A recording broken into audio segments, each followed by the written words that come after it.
لله وكفى وسلام على عباده الذين اصطفى أما بعد أعوذ بالله من الشيطان الرجيم بسم الله الرحمن الرحيم يا أيها الذين آمنوا توبوا إلى الله توبة نصوحا سبحان ربك رب العزة عما يصفون وسلام على المرسلين والحمد لله رب العالمين اللهم صل على سيدنا محمد وعلى آل سيدنا محمد وبارك وسلم.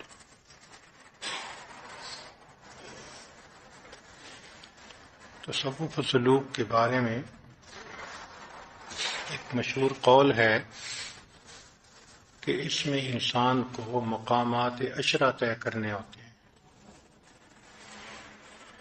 ان مقامات عشرہ کا تذکرہ سلف صالحین سابقین کی کتابوں میں بھی ہے اور جو قریب کے زمانے کے بزرگ گزرے ان کی کتابوں میں. یہ 10 عنوانات ہیں: توبہ، انابت، زہد، ریاضت. ان کا اختتام رضا پر ہوتا ہے اور رضا سب سے آخری مقام ہے. تو کسی نے اس دفعہ یہ بہت ہی اچھا مشورہ دیا کہ 10 بیانات کرنے ہیں تو کیوں نہ ان مقامات کے بارے میں ہی کچھ تفصیل ہو جائے. تو ایک افادیت کو سامنے رکھتے ہوئے، فائدے کو سامنے رکھتے ہوئے اس دفعہ بیانات کی ترتیب ہم نے اسی طرح بنائی. اس لیے آج کا عنوان توبۃ النصوح ہے. اللہ رب العزت نے انسان کو خیر اور شر کا مجموعہ بنایا ہے.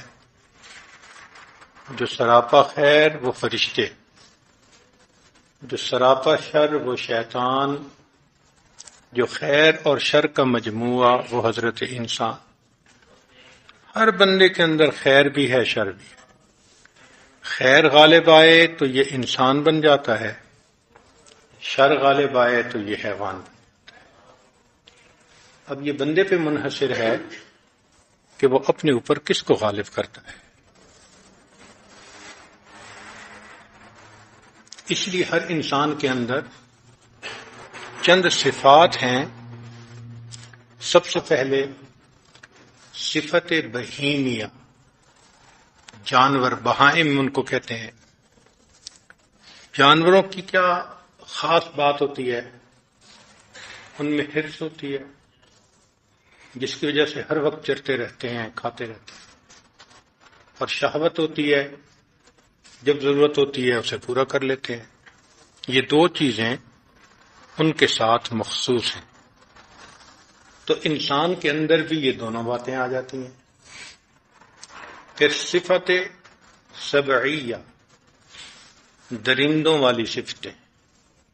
مثلا درندوں میں صفت ہوتی ہے غضب کی، کینہ، ظلم، قتل. یہ تمام صفات بندے کے اندر بھی آ جاتی ہیں اگر وہ اپنے اوپر محنت نہ کرے. ایک ہے صفت شیطانی، وہ ہے حسد، سرکشی، مکر و فریب، فساد، بہانہ بازی، حیل و حجت. یہ چیزیں بھی انسان کے اندر آ جاتی ہیں. اور ایک صفت ربوبیت کہلاتی ہے، کبریائی، بڑا ہونا، فخر ہونا، اپنی مدح اور ستائش کو پسند کرنا. اب یہ چیز تو صرف اللہ کو سجتی ہے کیونکہ وہ کائنات کا پروردگار ہے، مگر یہ چیز بندے کے اندر بھی آ جاتی ہے. وہ بھی کہتا ہے عارفونی، مجھے پہچانو کہ میں کون ہوں. ہم چنا دیگرے نیست، ہمارے جیسا کوئی دوسرا نہیں. دوسرے لفظوں میں کہتا ہے ہم چنا ڈنگرے نیست، کہ ہمارے جیسا دوسرا کوئی جانور ہے ہی نہیں۔ گناہوں کی سب سے بڑی سزا یہ ہے کہ اللہ رب العزت بندے سے ناراض ہوتے ہیں۔ اس سے بڑی سزا اور کوئی نہیں ہو سکتی کہ مالک الملک کسی بندے سے خفا ہو جائیں اور ناراض ہو جائیں۔ اس لیے گناہوں کی پہلی سزا جو بندے کو ملتی ہے وہ یہ کہ اللہ تعالی مناجات کی لذت سے بندے کو محروم کر دیتے ہیں۔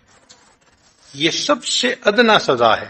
پہلے قدم پر گناہ کیا تو پہلی سزا جو ملی، چنانچہ فرمایا ان ادنا ما اصنع بالعبد اذا آثر شهوته على طاعتی ان احرمه لذیذ مناجات۔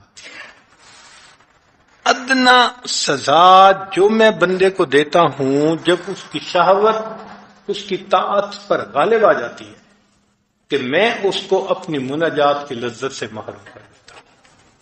یہ سب سے ادنا سزا ہے۔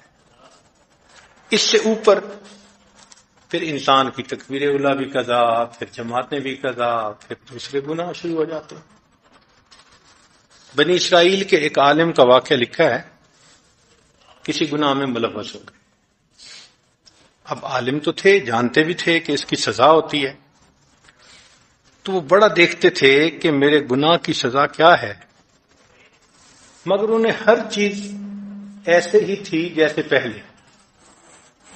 تو 1 سال کے بعد وہ یہ کہنے لگے کہ یا اللہ، میں تو گناہ میں پھنس گیا، مگر آپ کتنے مہربان ہیں کہ آپ نے میرے اوپر سب نعمتیں اسی طرح برقرار رکھی ہوئی ہیں۔ اللہ تعالیٰ نے ان کے دل میں ڈالا کہ میرے بندے، تجھے دھوکہ لگا، ذرا غور کر، جس دن سے تو اس گناہ میں ملوث ہوا، میں نے رات کے آخری پہر میں جو مناجات کی لذت تھی اس سے تمہیں محروم کر دیا۔ پھر انہوں نے سوچا کہ پورا سال کبھی دعا میں رونا ہی نہیں آیا۔ یہ چھوٹی سزا تو نہیں ہے نا کہ اللہ تعالیٰ دعاؤں کا رونا ہی چھین لے کسی بندے سے۔ یہ پہلے قدم پر ہوتا ہے۔ اس لیے بعض لوگ کہتے ہیں جی ہمیں تو رونا آتا ہی نہیں۔ بھائی یہ چشمے اگر خشک ہو جائیں تو پھر اپنی قسمت پہ روئے بندہ، ورنہ جب دل کو لگی ہوتی ہے تو پھر انسان کے آنسو خود بہت گرتے ہیں۔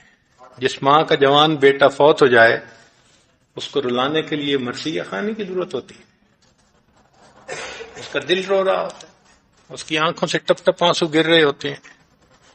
تو جس کا دل غم زدہ ہو جائے پھر اس کی آنکھوں سے یہ ندامت کے آنسو گرنے آسان ہوتے ہیں۔ دوسری بات، ایک تو اللہ تعالی عبادات کی لذت چھین لیتے ہیں، دوسرا اعمال کی توفیق بھی چھین لیتے ہیں۔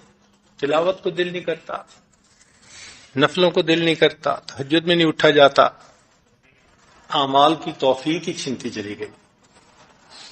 نماز با جماعت چھوٹنا بھی کسی نہ کسی گناہ کی سزا ہوتی ہے۔ یہ نہ سوچیں کہ ہم نہیں جماعت میں گئے، ہمیں جاننے نہیں دیا گیا، ہمیں پہنچنے نہیں دیا گیا۔ یہ نہیں کہ ہم تہجد میں نہیں اٹھتے، نہیں، اللہ تعالیٰ ہماری شکل ہی نہیں دیکھنا پسند کرتے، اٹھنے ہی نہیں دیتے۔ فرشتوں کو بھیجتے ہیں، وہ تھپکی دے دے کے بندے کو سلا دیتے ہیں۔ تیسرا، رزق میں تنگی۔ ومن اعرض عن ذکری فإن له معیشة ضنکا۔ حدیث پاک میں ہے ان العبد لیحرم الرزق بالذنب یصیبہ۔ جو انسان گناہ کرتا ہے اس گناہ کے ذریعے جو رزق اس کو پہنچنے والا ہوتا ہے اللہ اس رزق سے اس کو محروم کر دیتے ہیں۔ اور آج رزق کی پریشانی کی باتیں اکثر و بیشتر ہیں، ان کی وجہ ہمارے اپنے گناہ ہوتے ہیں۔ پھر تیسرا، مخلوق میں ذلت۔ سیدہ عائشہ صدیقہ عنہا حدیث پاک کی روایت فرماتی ہیں کہ جب بندہ اللہ تعالیٰ کی نافرمانی کرتا ہے تو تعریف کرنے والا بھی اس کی حجب کرنے لگ جاتا ہے۔ جو تعریفیں کرتے ہیں وہی بد تعریفی کرنی شروع کر دیتے ہیں. بیوی کی زبان سے الٹی باتیں، بچوں کی زبان سے باتیں، قریبی رشتہ داروں کی، دوستوں کی. اللہ اکبر. مالک الملک کی نافرمانی کر کے سکھ کا سانس نہیں بندہ لے سکتا. اللہ تعالیٰ بھی اس کو دنیا میں خوب سزا دیتے ہیں. اور ایک یہ بھی سزا کہ اللہ تعالیٰ اس کے ماتحت لوگوں کو نافرمان بنا دیتے. بیوی نافرمان بن جاتی ہے، اولاد نافرمان بن جاتی ہے، نیچے کام کرنے والے ورکر نافرمان بن جاتے ہیں.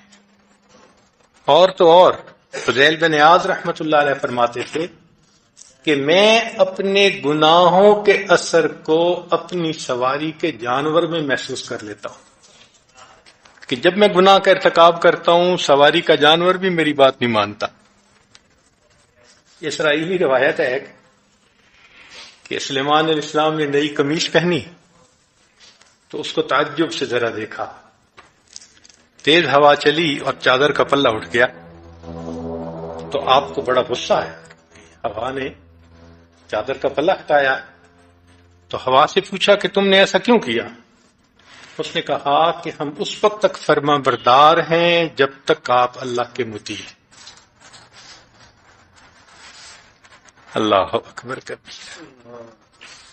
تو مخلوق اس وقت تک فرما بردار جب ہم اپنے مالک کے فرما بردار. اس کو کہتے ہیں عدل کا بدلہ. آج جس سے پوچھ لو اولاد کے شکوے، جی اولاد افلاطون بن گئی ہے، کوئی سنتا ہی نہیں. ہم خدا کی نہیں سنتے، اولاد ہماری نہیں سنتی. اگر ہم اللہ رب العزت کے فرما بردار بن جاتے اللہ ماتحتوں کے دلوں کو ہمارے سامنے مسخر فرما دیتے. اور ایک اور چیز کہ گناہ کرنے پر بندے پر لعنت برستی ہے.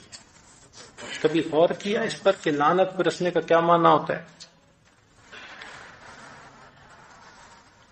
لعنت برسنے سے کیا مراد ہوتی ہے؟ لعنت برسنے سے مراد یہ ہوتی ہے انسان ایک گناہ سے نکل کر دوسرے گناہ میں داخل ہو جاتا ہے. چھوٹے گناہ سے نکلتا ہے اس سے بڑے میں داخل ہو جاتا ہے، پھر اس سے نکلتا ہے اس سے بھی بڑے میں. اس کو لعنت کہتے ہیں.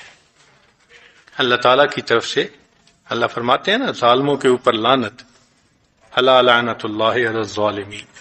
اس کا یہ معنی ہوتا ہے. اس لیے گناہوں کو چھوڑ دینا یہی ہمارے پاس آپشن ہے. گناہوں کو چھوڑنے کا دوسرا نام ہے توبۃ النصوح. شرعاً مذموم کی طرف سے محمود کی طرف رجوع کرنا، اس کو توبہ کہتے ہیں. عمر بن الخطاب فرمایا کرتے تھے توبۃ النصوح ان تتوب الرجل من العمل السیئ ثم لا يعود فیہ ابدا ولا يريد ان يعود فیہ. کہ بندہ گناہ کو چھوڑے پھر لوٹنے کی نیت ہی نہ ہو، ارادہ ہی نہ ہو. فرماتے ہیں حدیث مبارکہ کہ ان یتوب ثم لا يعود الى الذنب الى ان يعود اللبن في الضرع. کہ جس طرح دودھ تھن میں واپس نہیں جا سکتا اس طرح سچی توبہ کرنے والا بندہ پھر گناہ کے اندر واپس نہیں لوٹ سکتا. قول الواسطی فرماتے ہیں التوبۃ النصوح لا يبقى على صاحبها اثر من المعصیۃ سرا ولا جہرا. کہ توبۃ النصوح کہتے ہیں کہ بندے پر معصیت کا کوئی نشان ہی نہ رہے، نہ کھلے عام نہ خفیہ.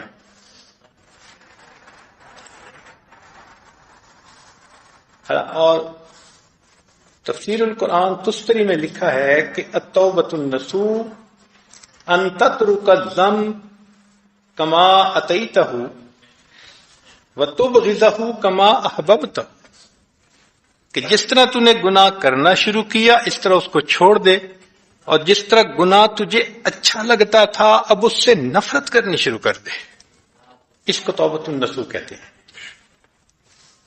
بعض نے فرمایا کہ ان تجد المرارۃ فی قلبک عند ذکر الذلۃ، وہ جو گناہ کا تذکرہ ہے نا، جب یاد آئے تو اس وقت بندے کو ایک دل کے اندر ندامت اور تکلیف محسوس ہو، کما کنت تجد الراحۃ عند فعلها، جس طرح کرتے ہوئے تجھے راحت ہوتی تھی. تو اس کو توبۃ النصوح کہتے ہیں. جو انسان توبۃ النصوح کرتا ہے وہ پھر مستقل استغفار میں ہی لگا رہتا ہے.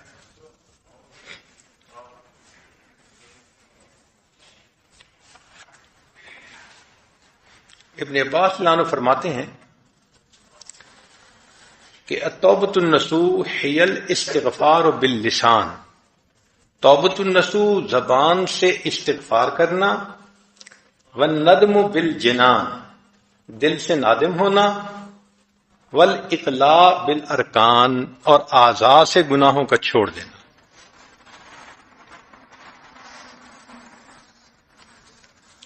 ذنون مشری رحمۃ اللہ علیہ فرماتے ہیں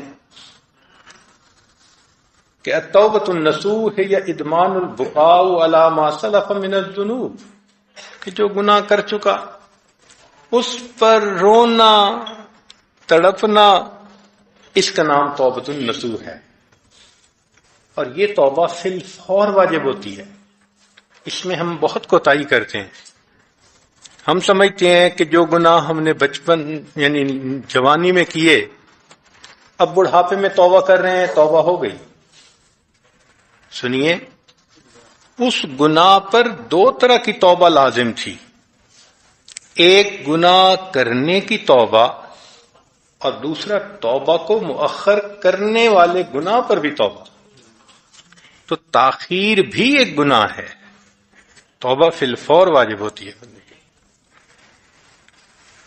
اور اس کا مداوع یہ ہے کہ انسان نیکی میں خوب دل لگائے.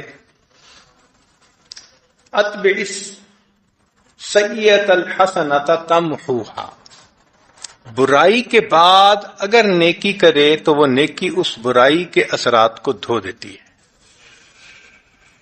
غنیۃ الطالبین میں ایک حدیث مبارکہ نقل کی گئی ہے کہ نبی علیہ السلام نے ارشاد فرمایا، میں نے قدیم گناہوں کے مقابلے میں جدید نیکی سے بڑھ کر کسی چیز کو اچھا نہیں پایا. میں نے قدیم گناہوں کے مقابلے میں جدید نیکی سے بڑھ کر کسی چیز کو اچھا نہیں پایا. اور ایک اور حدیث بھی وہی ہے کہ اللہ رب العزت چونکہ مہربان ہیں، اور فرمایا کہ ایک بندہ گناہ کرتا ہے، من جاء بالحسنۃ فلہ عشر امثالھا، نیکی کرتا ہے تو میں 10 گنا دیتا ہوں. تو فرماتے ہیں کہ بندہ گناہ کرتا ہے، لکھا جاتا ہے، پھر گناہ کرتا ہے، پھر گناہ کرتا ہے، حتیٰ کہ 5 گناہ ہو جاتے ہیں. پھر اس کے بعد ایک نیکی کرتا ہے، اللہ تعالیٰ فرشتے کو حکم فرماتے ہیں کہ اس بندے کے پہلے 5 گناہوں کو معاف کر کے باقی 5 نیکیاں لکھ دو. حالانکہ نیکی ایک کی ہوتی ہے، لیکن چونکہ 10 گنا اجر کا وعدہ ہے تو ایک نیکی پر 5 گنا معاف کروا کر بقیہ 5 نیکیاں اس کے نام اعمال میں لکھوا دی جاتی ہیں. عبداللہ ابن مسعود رضی اللہ عنہ فرماتے تھے کہ جنت کے 8 دروازے ہیں، ہر دروازہ کھلتا بھی ہے بند بھی ہوتا ہے، سوائے باب التوبہ کے، کہ اللہ رب العزت اس کو کبھی بند نہیں ہونے دیتے.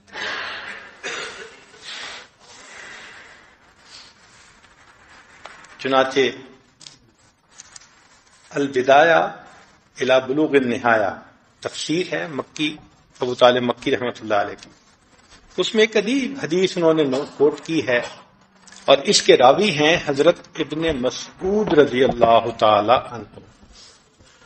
وہ فرماتے ہیں ان النبی صلی اللہ علیہ وسلم قال وهو فی جماعت من اصحابہ، صحابہ کی جماعت تھی، اللہ کے محبوب صلی اللہ علیہ وسلم موجود تھے. تو فرمایا اتدرون من التائب، جانتے ہو کہ تائب کون ہوتا ہے؟ انہوں نے کہا اے اللہ کے نبی صلی اللہ علیہ وسلم ہم نہیں جانتے، آپ بتلا دیجئے. قال فرمایا اذا تاب العبد ولم يرضخ سماءه فليس بتائب، کہ جو بندہ توبہ کرے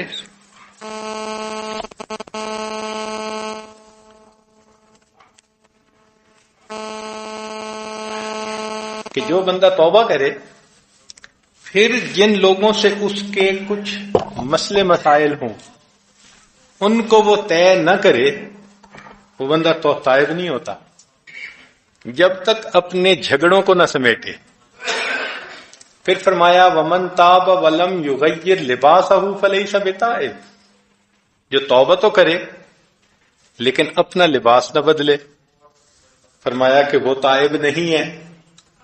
ومن تاب ولم یغیر مجلسہ فلیس بتائب، جو توبہ کرے اور اپنی مجلس تبدیل نہ کرے، نیکوں کی مجلس کو اختیار نہ کرے، وہ تائب نہیں ہوتا۔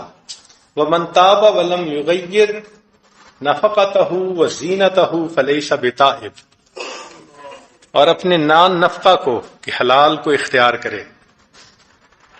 ومن تاب ولم یغیر فراشہ ووسادہ فلیس بتائب، سبحان اللہ، سونے کے طریقے اپنے بستر کو بھی نہ بدلے، یعنی اب نیکی کی زندگی پہ آ جائے۔ ومن تاب ولم یوسع خلقہ فلیس بتائب، جو توبہ کرے اور اپنے اخلاق کو اچھا نہ کرے وہ بھی تائب نہیں ہوتا۔ ومن تاب ولم یوسع قلبہ وکفہ فلیس بتائب، اپنے دل کو بڑا نہ کرے تائب نہیں ہوتا۔ ثم قال النبی صلی اللہ علیہ وسلم فَإِذَا تَابَ عَنْ هَٰذِهِ الْخِصَالِ فَذَٰلِكَ تَائِبٌ حَقًّا، جو یہ اعمال کرے وہ بندہ سچی توبہ کرنے والا ہوتا ہے۔ اللہ اکبر کبیرہ۔ توبہ تین طرح کی ہوتی ہے، ایک ہوتی ہے گناہ سے نیکی کی طرف توبہ، یہ ہم عوام کے لیے ہے کہ گناہوں کو چھوڑیں نیکی کی طرف آئیں۔ اس کے بارے میں اللہ فرماتے ہیں والذین اذا فعلوا فاحشۃ، یہ ان کے بارے میں تذکرہ ہے۔ ایک ہے چھوٹی نیکی سے بڑی نیکی کی طرف آنا اور چھوٹی نیکی پر توبہ کرنا۔ اس کے بارے میں موسیٰ علیہ السلام نے جیسے فرمایا تھا انی تبت الیک، تو وہ تو اللہ کے پیغمبر تھے، تو اس تبت الیک سے معنی یہ تھا کہ ایک چھوٹے عمل سے بڑے عمل کی طرف وہ آ گئے تھے۔ اور ایک تیسری ہوتی ہے کہ انسان کی جب ترقی ہوتی ہے اور وہ پچھلے مقام کو دیکھتا ہے اور آگے اللہ نے کیا نعمت عطا فرمائی تو پھر وہ پچھلے مقام پر بھی توبہ کرتا ہے۔ اور اس کی مثال اللہ کے حبیب صلی اللہ علیہ وسلم فرمایا کرتے تھے انہ لا یغان علی قلبی، میرے دل کے اوپر بھی ایک پردہ آ جاتا ہے۔ اور وانی کنت استغفر اللہ فی کل یوم 70 مرۃ، میں بھی دن میں 70 مرتبہ اللہ کے سامنے استغفار کرتا ہوں۔ تو یہ استغفار کیا تھا؟ دل کے اوپر ایک ایسی کیفیت آتی تھی، وہ کیفیت کیا تھی کہ پچھلے مقام سے اگلے مقام پہ ترقی ہوتی تھی تو پھر پچھلے مقام پہ میں کیوں رہا اس پہ بھی توبہ کرتے تھے۔ اللہ اکبر کبیرہ، ہر لمحے اللہ والوں کی ترقی ہوتی ہے۔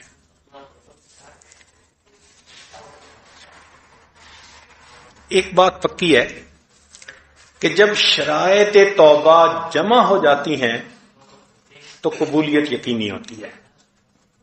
یہ بات اچھی طرح ذہن میں بٹھا لیجئے کہ جب شرائط توبہ جمع ہو جاتی ہیں تو قبولیت کیا ہوتی ہے؟ یقینی ہو جاتی ہے۔ ایسی بات نہیں ہے کہ بھئی جیسے احادیث میں بتلایا گیا ان شرائط کے مطابق کوئی بندہ توبہ کرے اور پھر کہ جی قبول نہیں ہوئی، نہیں، ایسی بات نہیں ہے۔ یہ دنیا کے مسئلے نہیں ہیں کہ آپ ساری کاروائیاں پوری بھی کر دیں اپروول پھر بھی نہیں ملے گی۔ کیوں؟ کہ باس نے اپنا اتھارٹی دکھانی ہوتی ہے۔ یہاں معاملہ ایسا ہے کہ اللہ رب العزت تو چاہتے ہیں بندے توبہ کریں، اس لیے جو احادیث میں شرائط بتائی گئیں جب ان تمام کو انسان اکٹھا کر لیتا ہے پھر دل میں یقین رکھے اب میری توبہ اللہ نے یقیناً قبول فرما لی، پھر تذبذب والی بات نہیں ہوتی، کیونکہ اس تذبذب سے تو پھر شیطان فائدہ اٹھاتا ہے۔ شریعت نے کہا کہ نہیں، اب تم دل کے یقین کے ساتھ یہ سوچو کہ اللہ نے میری توبہ قبول کر دی، اب نیکی کی زندگی۔ چنانچہ فرمایا لو عملتم الخطایا حتی تبلغ السماء، اگر تم اتنے گناہ کرو کہ وہ آسمان کی بلندیوں کو چھونے لگ جائیں، ثم ندمتم، پھر اس کے اوپر تم نادم شرمندہ ہو جاؤ، لتاب اللہ علیکم، اللہ تعالیٰ تمہاری توبہ کو پھر بھی قبول فرما لے گا۔ اس لیے فرمایا کہ جس بندے کو 4 چیزیں مل گئیں وہ 4 چیزوں سے محروم نہیں ہوتا۔ من اوتی اربعا لم یمنع اربع، من اوتی الشکر لم یمنع المزید، جس کو شکر کی توفیق مل گئی اس کو مزید نعمتیں ضرور ملیں گی۔ ومن اوتی التوبۃ لم یمنع القبول، توبہ کی توفیق مل گئی تو اس کو توبہ میں انکار نہیں ہوتا۔ ومن اوتی الاستخارۃ لم یمنع الخیر، استخارہ کرے گا تو بھلائی ملے گی۔ ومن اوتی المشورہ لم یمنع الثواب، پھر وہ صحیح قدم ہی اٹھائے گا، مشورے کی وجہ سے اللہ اس کو غلط قدم سے بچا لے گا۔ ایک بات ذہن میں رکھنا کہ موت سے پہلے پہلے ہر گناہ قابل معافی ہے، ہر گناہ قابل معافی ہے، چاہے کتنا بڑا گناہ کیوں نہیں نہ ہو۔ ذرا غور کیجئے، قرآن مجید کی ایک آیت ہے، اللہ تعالیٰ فرماتے ہیں قل للذین کفروا ان ینتہوا یغفر لہم ما قد سلف، کافروں سے کہہ دو کہ اگر وہ بھی کفر سے باز آ جائیں، توبہ کر لیں، ہم ان کی توبہ کو بھی قبول فرما لیں۔ تو کفر سے بڑا تو کوئی گناہ نہیں۔ اگر کفر کی توبہ پر بھی اللہ فرماتے ہیں کہ ہم قبول کر لیں گے تو باقی گناہ بخشنے تو آسان ہے۔ توبہ قبول ہونے کی علامات یہ ہیں کہ انسان آئندہ گناہ سے محفوظ رہتا ہے، نیک لوگوں کے قریب تر ہو جاتا ہے، بروں سے دور ہو جاتا ہے، تھوڑی دنیا پر راضی ہو جاتا ہے، آخرت کی تیاری میں مشغول ہو جاتا ہے، سابقہ گناہوں پہ اس کو غم ہوتا ہے، اور وہ اپنے رب سے اپنے دل میں راضی ہو جاتا ہے۔ یہ توبہ کے قبول ہونے کی علامات ہیں۔ اس لیے نیکوں کی مجلس میں بیٹھنے سے انسان کی توبہ جلدی قبول ہوتی ہے، ان کی بات کا اثر ہوتا ہے، ان کے ساتھ رہنے کا اثر ہوتا ہے۔ چنانچہ ایک آدمی تھا کوفہ کے علاقے میں جو طبلے پہ گایا کرتا تھا، اشعار پڑھا کرتا تھا، زازان اس کا نام تھا۔ وہ ایک محفل میں طبلے کے اوپر وہ شعر پڑھ رہا تھا، اچھی آواز تھی، مجمع تھا۔ ابن مسعود لانوں نے دیکھا تو آپ نے دیکھ کر فرمایا کتنا اچھا ہوتا اگر اتنی اچھی آواز سے یہ اللہ کا قرآن پڑھتا۔ اتنی بات کر کے آپ چلے گئے۔ اس نے نوٹ کر لیا کہ کوئی بندہ گزرتے ہوئے کوئی بات کر کے گیا ہے۔ اس نے پھر اس سے بعد میں پوچھا، بتایا گیا کہ یہ تو نبی اسلام کے صحابی تھے اور وہ یہ الفاظ کہہ کے گئے ہیں۔ بس ان الفاظ کو سنتے ہی اس کے دل پہ اتنا اثر ہوا، ہمیشہ کے لیے اس گناہ سے توبہ کر لی۔ پھر اس نے قرآن مجید سیکھنا شروع کیا، حتیٰ کہ قرات کے میدان میں ان کو امام کا رتبہ ملا۔ ایک نیک بندے کے الفاظ نے زندگی بدل کے رکھ دی۔ اور کتابوں میں لکھا ہے کہ بنی اسرائیل کی فاحشہ عورت تھی، تو ایک نیک نوجوان تھا، عابد زاہد تھا، اس کی نظر پڑ گئی تو وہ بھی اس کے چکر میں آ گیا۔ حتیٰ کہ جب وہ گناہ کے لیے قریب ہوا تو اس کو دل میں خیال آیا کہ میں نے اتنے عرصے توبہ کی، عبادت کی، اور اب اگر میں یہ گناہ کروں گا تو مجھے اللہ تعالیٰ گناہ کرتے ہوئے دیکھیں گے۔ اس نے کانپنا شروع کر دیا۔ عورت نے پوچھا تجھے کیا ہوا؟ اس نے کہا مجھے اللہ کا خوف غالب آ گیا ہے، جو پیسے تجھے دیے ہیں تو اپنے پاس رکھ، میں جاتا ہوں۔ اس نے پوچھا تو کہاں سے؟ کہنے لگا فلاں بستی سے۔ اب وہ نوجوان تو چلا گیا، مگر اس کی وہ جو کیفیت تھی اس کا اثر اس عورت پہ پڑا۔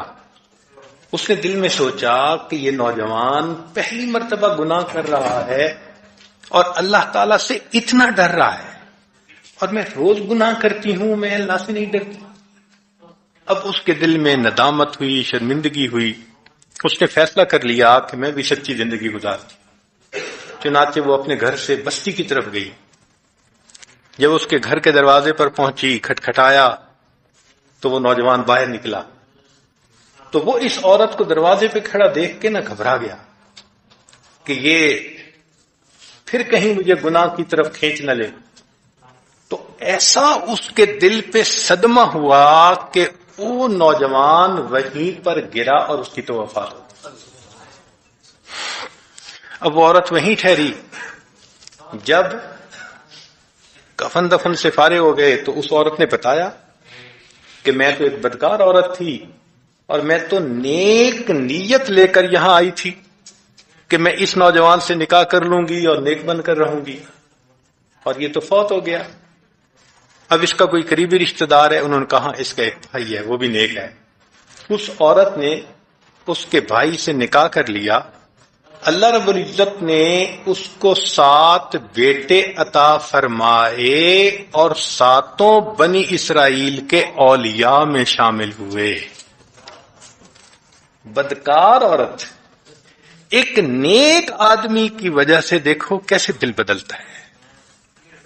تو اس سے اندازہ لگانا چاہیے کہ اللہ والوں کی، نیک متقی لوگوں کے پاس بیٹھنا، ساتھ رہنا، یہ کتنا فائدے کا سبب بن جاتا ہے۔ اللہ تعالیٰ انسان کو توبہ کی توفیق عطا فرما دیتے ہیں۔ اس لیے قرآن مجید میں فرمایا قل یا عبادی الذین اسرفوا علی انفسہم لا تقنطوا من رحمت اللہ ان اللہ یغفر الذنوب جميعا انہ هو الغفور الرحیم۔ یہ قرآن مجید کی ایک آیت مبارکہ ہے۔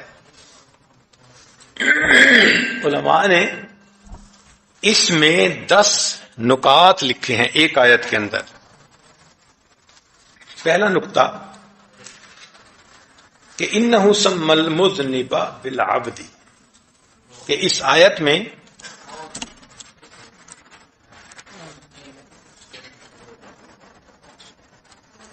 اللہ رب العزت نے گناہگار کو بندے کے نام سے خطاب فرمایا، یعنی گو وہ گناہگار ہے مگر وہ اللہ کی بندگی سے خارج تو نہیں نہ ہوا۔ تو دیکھو یہ اللہ کی کتنی رحمت ہے۔ باپ اپنے بیٹے سے ناراض ہونا تو اس کو کبھی نہیں کہتا اے میرے بیٹے، بیوی کو کہتا ہے اسے سمجھا دو ورنہ کو یہ گھر مت آئے، اسے سمجھا دو۔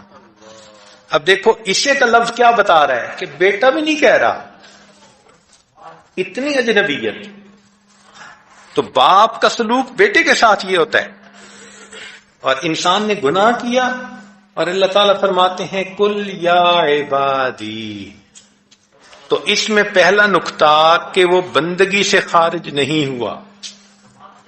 دوسرا نقطہ انہ تعالی اضافہم الی نفسہ بیاء الاضافہ، اللہ تعالیٰ نے عبادی میرے بندو، اللہ اکبر، کیا قدرت کی رحمت ہے، مہربانیاں ہیں کہ جو گناہ کرنے والا ہے اس کو بھی یوں خطاب ہو رہا ہے اے میرے بندے۔ تو یہ میرے کی نسبت، سبحان اللہ۔ پھر تیسری بات کہ اسرفوا علی انفسہم، جنہوں نے ظلم کیا اپنی جانوں پر، معنی ہو ان ضرر تلک الذنوب ما عاد الیہ، کہ گناہ جو کیا تو گناہ کا نقصان کس کو تھا؟ اسی بندے کو تھا۔ انفسہم، میری شان میں کوئی کمی نہیں آئی، میری عظمت میں کوئی کمی نہیں آئی، اس کے گناہوں کا اثر اگر ہوا ہے تو کس پر ہوا؟ اسی پر ہوا ہے، سبحان اللہ۔ پھر فرمایا چوتھا لا تقنطوا، نہاہم عن القنوط، مایوس نہ ہونا۔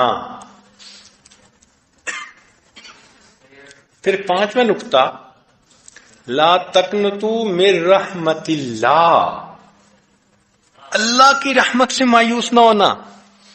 یہاں نقطہ یہ ہے کہ یہ نہیں کہا لا تقنطوا من رحمتی، نہیں، من رحمتی سے پھر سننے والا حیران ہوتا کہ کس کی رحمت، تو اپنا اسم ذات استعمال فرمایا، صفاتی نام بھی نہیں فرمایا کہ کسی کو کوئی اور شبہ نہ ہو جائے، اسم ذات اللہ کا نام کہ کس کی رحمت سے مایوس نہ ہونا، من رحمت اللہ، اللہ کی رحمت سے مایوس نہ ہونا۔ ان اللہ، اب پھر اللہ کے لفظ کو مکرر لائے تو یہ تاکیدی وعدہ بن گیا۔ پھر اس میں ساتواں نقطہ یغفر الذنوب جمیعا، اب اس میں جمیعا لانا کوئی ضروری نہیں تھا، یغفر الذنوب بھی کافی تھا، لیکن جمیعا کا لفظ لا کر بتلا دیا کہ سارے گناہ معاف کر دیں گے۔ پھر اس کے بعد فرمایا انہ هو الغفور الرحیم، اب غفور بھی اللہ رب العزت کا نام ہے کہ بخشش کرنے والا، مغفرت فرمانے والا، رحیم رحمت کرنے والا، اور انہ ہوا یفید الحصر، اس سے محسوس ہوتا ہے کہ انہ ہو جو کہا گیا کہ اللہ کے سوا نہ کوئی غفور ہے اور نہ کوئی رحیم ہے، حصر ہے اس کے اندر۔ ایک آیت کے اندر 10 نکتے ایسے ڈال دیے کہ گناہ گاروں کو امید لگ جائے کہ پروردگار ہمیں یقیناً معاف فرمانا چاہتا ہے۔ اللہ اکبر کبیرہ۔ چنانچہ سالکین کے راستے کا آغاز اور مریدین کا پہلا قدم گناہوں سے سچی توبہ کرنا۔ انسانی خمیر کے اندر جو برائی اور اچھائی ہے، تو برائی کو دور کرنے کے لیے ندامت اور خوف، یہ 2 چیزیں ہیں۔ جیسے کپڑے کے ساتھ میل لگی ہوتی ہے، اس کو دور کرنے کے لیے صابن ہوتا ہے، صابن لگاؤ میل جدا ہو جائے گی۔ ایسے جو گناہوں کی میل ہے اس کو جدا کرنے کے لیے اللہ کا خوف دل میں ہو یا ندامت ہو گزرے گناہوں پر، تو یہ 2 چیزیں انسان کی میل کو اس کے دل سے جدا کر دیتی ہیں۔ اس لیے علم جو ہے نا، وہ گناہوں کی مضرت کو جاننے کا دوسرا نام ہے۔ امام غزالی رحمۃ اللہ علیہ فرماتے ہیں کہ بڑا عالم اس کو کہتے ہیں جس پر گناہوں کی مضرتیں زیادہ کھل جائیں، وہ بڑا عالم ہے۔ ایک نکتے کی بات، انسان کے اپنے عمل کی وجہ سے اگر محبوب کی ملاقات سے محرومی ہو تو طبیعت کے اوپر غم زیادہ ہوتا ہے۔ پھر ذرا سمجھیے گا، انسان کے اپنے کسی عمل کی وجہ سے اگر محبوب سے ملاقات کی محرومی ہو جائے تو اس کا غم زیادہ ہوتا ہے کہ میری غلطی کی وجہ سے ملاقات نہ ہو سکی۔ تو اگر انسان کے گناہ کی وجہ سے اللہ رب العزت کی ملاقات سے محرومی ہو جائے تو بھی بندے کے دل پہ غم زیادہ ہونا چاہیے نا، دکھ ہونا چاہیے۔ اس لیے حدیث پاک میں ہے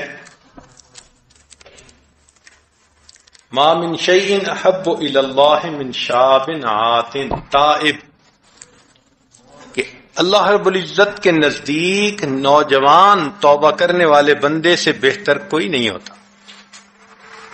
جو نوجوان توبہ کرتا ہے تو اللہ رب العزت پھر اس نوجوان کی توبہ کو قبول فرماتے ہیں، پھر بہت خوش ہوتے ہیں۔ حدیث مبارکہ اذا احب اللہ عبدا لم یضرہ ذنب، جب اللہ تعالیٰ کسی بندے سے محبت فرماتے ہیں پھر اس کے گناہ اس کو نقصان نہیں دیتے۔ کیسے؟ کہ وہ اللہ تعالیٰ پھر اس کو گناہوں کو اس کی نیکیوں میں تبدیل فرما دیتے ہیں، تو وہ گناہ درجات کے بڑھنے کا سبب بن جاتے ہیں۔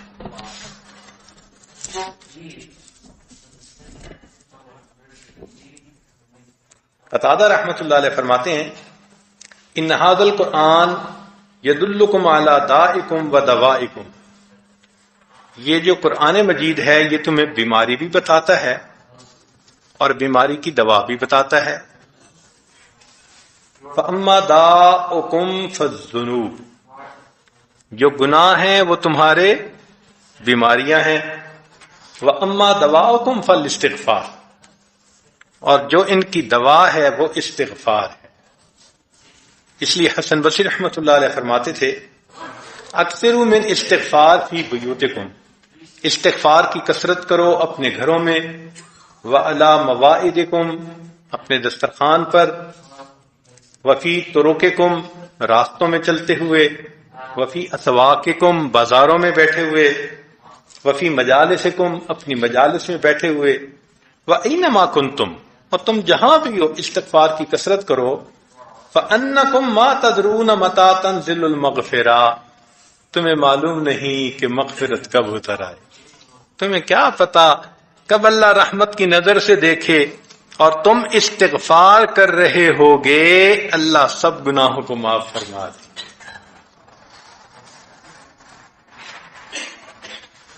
چنانچہ ایک بوڑھے میاں تھے، وہ نبی علیہ الصلوۃ والسلام کی خدمت میں حاضر ہوئے.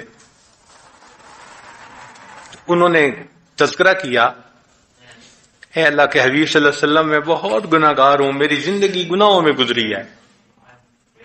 بڑھاپا آ گیا، بال سفید ہو گئے، کچھ آگے کی فکر لگ گئی. تو انہوں نے آ کے یہ سوال کیا، اے اللہ کے حبیب صلی اللہ علیہ وسلم میں بہت گناہ گار، بہت خطا کار ہوں. نبی اسلام نے جواب میں فرمایا تم نے کلمہ پڑھا ہے؟ کہ جی ہاں کلمہ پڑھا ہے. نبی اسلام نے فرمایا کہ تفعل الخیرات وتترک السیئات فیجعلہن اللہ لک خیرات کلہن، تو نیکیاں کر، گناہوں کو چھوڑ دے، اس کی وجہ سے اللہ تیرے پچھلے گناہوں کو بھی نیکیوں میں تبدیل فرما دیں گے. قال، انہوں نے پوچھا وغدراتی وفجراتی، جو میں نے غدر کیا، جو میں نے اللہ کی حکموں کی نافرمانیاں کی، فسق و فجور کیے، ان کو بھی اللہ نیکیوں میں تبدیل کر دیں گے. قال نعم، نبی شاہ نے فرمایا ہاں. قال اللہ اکبر، اس نے کہا اللہ بہت بڑے ہیں. فما زال یکبر حتی توارا، وہ یہ اللہ اکبر کہتا ہوا چلا گیا حتیٰ کہ نظروں سے اوجل ہو گیا. اللہ کتنے بڑے ہیں، بندہ نادم ہوتا ہے وہ گناہوں کو نیکی میں تبدیل فرما دیتے ہیں. مگر توبہ بھی تو سچی توبہ ہو نا. چنانچہ ایک بزرگ تھے، انہوں نے اپنی زندگی میں 37 کبیرہ گناہ کیے. اپنی جوانی میں کتنے گناہ کیے؟ 37 کبیرہ گناہ کیے. اب جب ان کی زندگی بدلی تو ان کو توبہ کی فکر ہوئی. اب دیکھیے انہوں نے مکافات کیا کی کہ ہر گناہ کے بدلے 1000 مرتبہ استغفار کیا. ہر گناہ کے بدلے 1000 مرتبہ استغفار کیا. 1000 رکعت نفل نماز پڑھی ہر گناہ کے بدلے، اور ہر 2 رکعت کے اندر ایک قرآن مجید ختم کیا. اور اس کے بعد پھر روتے تھے کہ پتہ نہیں میرے گناہ معاف ہوئے یا ابھی معاف نہیں. پھر بھی رویا کرتے تھے. 37 گناہ تھے، ہر گناہ پر 1000 مرتبہ استغفار، اور ہر گناہ پر 1000 رکعت نماز. ایسی 1000 رکعت کے ہر 2 رکعت پر قرآن پورا پڑھا کرتے تھے. اللہ، جن کے دل میں آگ لگ جاتی ہے ندامت کی، پھر وہ اللہ کو منانے کے لیے کیا کیا ہیلے اختیار کرتے ہیں. ہمارے دل میں بھی اگر یہ توبہ کی تمنا پیدا ہو جائے تو پھر ہم بھی اسی طرح کونوں میں بیٹھ کے روئیں گے، نمازیں پڑھ کے اللہ کے سامنے توبہ کریں گے. عمر رضی اللہ تعالیٰ عنہ یطلب من الصبیان الاستغفار ویقول انکم لم تذنبوا. عمر رضی اللہ عنہ چھوٹے بچوں کو دیکھتے تھے نا، تو ان کو کہتے تھے بھئی میری طرف سے استغفار کرنا، اس لیے کہ تم لوگوں نے کبھی گناہ نہیں کیا۔ اب دیکھیے عمر بن الخطاب رضی اللہ عنہ کی جلالت شان اور ان کے دل میں خوف دیکھو کتنا، کہ بچوں کو کہتے تھے کہ میرے لیے استغفار کرو۔ اور ابو ہریرہ رضی اللہ عنہ کے بارے میں بھی آتا ہے، یقول لغلمان الکتاب قولوا اللہم اغفر لابی ہریرہ، ان کو کہتے تھے کہ تم کہو اللہ ابو ہریرہ کی مغفرت کر دے۔ جب بچے دعا کرتے تھے فَيُؤَمِّنُ عَلَىٰ دُعَائِهِمْ، جب بچے دعا کرتے تھے تو ابو ہریرہ رضی اللہ عنہ ان کی دعا پر آمین کہتے تھے۔ یہ نبی علیہ السلام کے صحابی ہیں، سب سے زیادہ احادیث کی روایت کرنے والے صحابی۔ اللہ اکبر، ان کے دل میں کیا غم ہوگا، چھوٹے بچوں کو کہتے ہیں میرے لیے مغفرت کی دعا کریں، اور اگر وہ مغفرت کی دعا کرتے ہیں تو خود آمین کہتے ہیں، اللہ دعا کو قبول کر لیجیے۔ اللہ اکبر کبیرہ۔ چنانچہ ابن جوزی رحمۃ اللہ علیہ نے روضۃ المشتاق کتاب میں یہ حدیث مبارکہ لکھی ہے کہ نبی علیہ الصلوۃ والسلام نے ارشاد فرمایا، یؤتی یوم القیامت بالتوبۃ فی صورۃ حسنۃ ورائحۃ طیبۃ، قیامت کا دن ہوگا، اللہ تعالیٰ توبہ کو ایک خوبصورت شکل میں پیش فرمائیں گے اور اس میں سے بڑی خوشبو آ رہی ہوگی، جیسے کسی خوبصورت انسان نے بڑی خوشبو لگائی ہو تو اس کے قریب آ کر اچھا لگتا ہے، مگر کیا ہوگا، فلا یجد رائحتها ولا یرا صورتها الا مؤمن، نہ اس کی صورت کو نہ اس کی خوشبو کو مومن کے سوا کوئی اور نہیں دیکھ سکے گا، نہ کافر، نہ مشرک، نہ فاسق، گنہگار بھی نہیں دیکھ سکے گا، صرف مومن دیکھ سکیں گے۔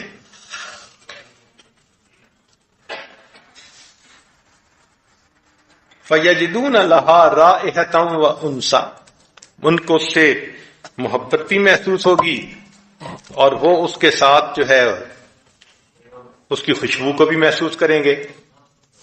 فَيَقُولُ الْكَافِرُونَ وَالْعَاصِي الْمُصِرُّ، جو گناہ اصرار کے ساتھ کرتا ہو، بار بار گناہ کرتا ہو، وہ اس کا مطلب فاسق، فاجر اور کافر، یہ دونوں کہیں گے ما لنا ما وجدنا ما وجدتم، اے ایمان والو تم جس چیز کو دیکھتے ہو، جس خوشبو کو سنتے ہو، ہم اس کو کیوں نہیں دیکھ رہے یا اس کی خوشبو کیوں نہیں سونگ رہے؟ ولا رأینا ما رأیتم، نہ ہم دیکھ سکتے ہیں نہ ہم اس کی خوشبو سونگ رہے ہیں۔ فتقول التوبۃ طالما تعرضت لکم فی الدنیا فما اردتمونی، توبہ کہے گی کہ مجھے دنیا میں تمہارے سامنے پیش کیا گیا تھا تو تم نے تو ارادہ ہی نہیں کیا تھا توبہ کا۔ فلو کنتم قبلتمونی لکنتم الیوم وجدتمونی، اگر تم اس وقت مجھے قبول کر لیتے آج تم مجھے دیکھ پاتے، تم نے تو قبول ہی نہیں کیا تھا، توبہ تو پیش ہوئی تھی تمہارے سامنے، دھیان ہی نہیں تھا، سوچ ہی نہیں تھی، اس وقت تو نہ سورج کے چڑھنے کی پرواہ تھی نہ اترنے کی، گناہوں میں ڈوبے ہوئے تھے۔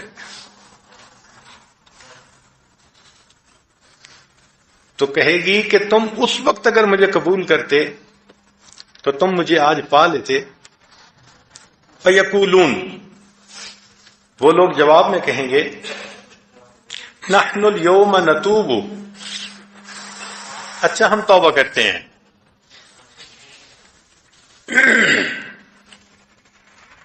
جب وہ کہیں گے نا کہ ہم اب توبہ کرتے ہیں، فینادی مناد من تحت العرش، عرش کے نیچے سے ایک منادی اس وقت یہ کہے گا ہیہات، دور ہو جاؤ، ذہبت الایام المہلہ، مہلت کے دن گزر گئے، وانقضا زمان التوبہ، توبہ کے دن چلے گئے، فلو جئتمونی بالدنیا وما اشتملت علیہ ما قبلت توبتکم ولا رحمت ابرتکم. دنیا اور جو کچھ دنیا کے اندر ہے اگر سارا تم لا کے پیش کر دیتے تو آج اس کے بدلے میں نہ تمہاری توبہ قبول ہوگی نہ تمہارے آنسوؤں پر رحمت کی جائے گی. فَإِنْ ذَلِكَ يُنَاوْ تَوْبَةُ عَنْهُمْ. پھر توبہ ان سے دور ہو جائے گی. وَتَبْعُدُ مَلَائِكَةُ الرَّحْمَةُ عَنْهُمْ. اور رحمت کے فرشتے بھی دور ہو جائیں گے. وَيُنَادِي مُنَادٍ مِّن تَحْتِ الْعَرْشِ. عرش کے نیچے سے پھر وہی منادی یہ آواز دے گا یا خزنۃ النار، اے جہنم کے ذمہ دار فرشتو، حلموا الی اعداء الجبار، جبار کے دشمنوں کو آ کے لے جاؤ. اللہ اکبر کبیرہ. سوچئے آج کتنی آسانی ہے. ہم اگر گناہوں سے توبہ کریں تو اللہ رب العزت قبول کرنے کے لیے تیار ہے. ایک وقت آئے گا روئیں گے توبہ کریں گے مگر اس وقت موقع ہاتھ سے نکل چکا ہوگا. تو آج توبہ کرنی ہمارے اوپر ضروری ہے. ان مجالس سے ان مواقع سے فائدہ اٹھائیں، احساس کریں ہم. چنانچہ نبی علیہ الصلوۃ والسلام کے پاس ایک نوجوان آیا، حبشہ کے علاقے کا تھا. اس نے آ کے کہا اللہ کے نبی صلی اللہ علیہ وسلم میں فلاں بے حیائی والا گناہ کرتا ہوں. تو نبی علیہ الصلوۃ والسلام نے فرمایا کہ توبہ کرو. اس نے توبہ کی. پھر نبی علیہ السلام نے فرمایا، اس نے پوچھا میری توبہ قبول ہو گئی؟ نبی علیہ السلام نے فرمایا ہاں تمہاری توبہ قبول ہو گئی. پھر اس کے بعد اس نے پوچھا اے اللہ کے نبی صلی اللہ علیہ وسلم، جب میں وہ بے حیائی والا گناہ کر رہا ہوتا تھا کیا اللہ تعالیٰ مجھے دیکھ رہے ہوتے تھے؟ تو نبی علیہ السلام نے فرمایا ہاں اللہ تعالیٰ تمہیں دیکھ رہے ہوتے تھے. جب نبی علیہ السلام نے فرمایا ہاں، اس نوجوان نے ایک چیخ ماری، زمین پر گرا اور اس کی روح ہی قبض ہو گئی. روح ہی قبض ہو گئی. اوہو، اس حال میں مجھے میرے اللہ نے دیکھا، اس گناہ کرتے ہوئے مجھے میرے مالک نے دیکھا. اس نے چیخ ماری، گرا اور پھر وہیں پر فوت ہو گیا. اللہ اکبر کبیرہ. ابو عمر بن علوان اپنے بارے میں لکھتے ہیں کہ میں حالت نماز میں تھا، مجھے کوئی شیطانی شہوانی خیال آ گیا اور نماز کے اندر میری شہوت بیدار ہو گئی. نماز کی کیفیت ہے، بس ایک خیال آیا اور کیفیت بدل گئی. وہ کہتے ہیں کہ میں نے نماز تو مکمل کر لی، مگر نماز مکمل کرنے کے بعد جب میں گھر آیا تو میں نے دیکھا کہ میرا چہرہ سیاہ ہو چکا، میرے چہرے پہ سیاہی آ چکی تھی. تو کہنے لگا کہ میں بہت استغفار کرتا رہا.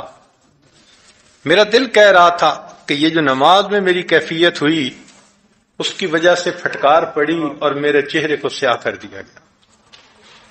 اب میں جب دیکھتا تو میری سیاہی زائل نہیں ہوتی تھی.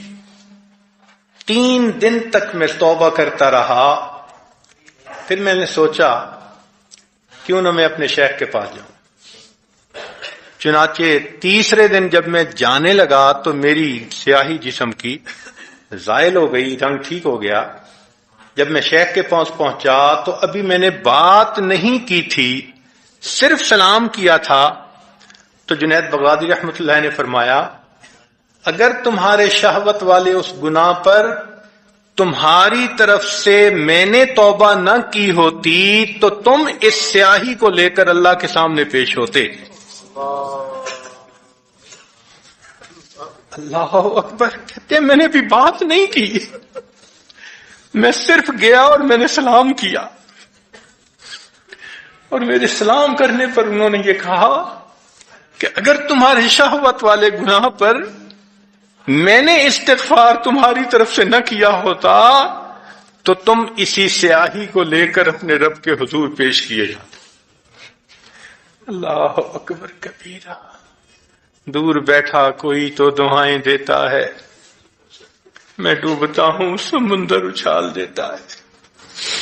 ہم گناہوں کا ارتکاب کر لیتے ہیں، اللہ تعالیٰ پھر نیکی کی توفیق دے دیتے ہیں، پھر قبول فرما دیتے ہیں نیکی کے لیے. اس کی وجہ کیا ہوتی ہے کہ اللہ رب العزت کے سامنے کچھ ہاتھ اٹھتے ہیں جن کو اللہ تعالیٰ خالی نہیں لوٹاتے. تو اس لیے رمضان مبارک کا یہ مہینہ اللہ رب العزت کی رحمتوں کا خزینہ ہے، ہم اس سے فائدہ اٹھائیں. آخری عشرہ ہے وَآخِرُهَا عِتْقٌ مِّنَ النَّارِ.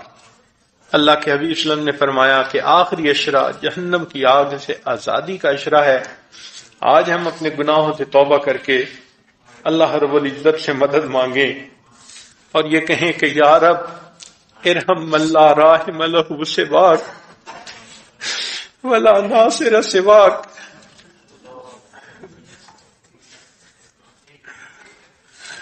ولا معین لہ سواک مسکینک وفقیرک وسائلک انت معاذہ وملاذہ لا ملجأ ولا منجأ منک الا الیک. اللہ ہماری کوئی پناہ گاہ نہیں تیرے سوا، تیرے سوا ہماری کوئی پناہ گاہ نہیں، کوئی ٹھکانہ نہیں ہمارا. بس ہم آپ کی رحمت کی طرف متوجہ ہوتے ہیں. اے کریم آج کی اس مجلس میں ہمارے گناہوں کو معاف فرما دیجئے اور آئندہ ہمیں نیکوکاری پرہیزگاری کی زندگی نصیب فرما دیجئے.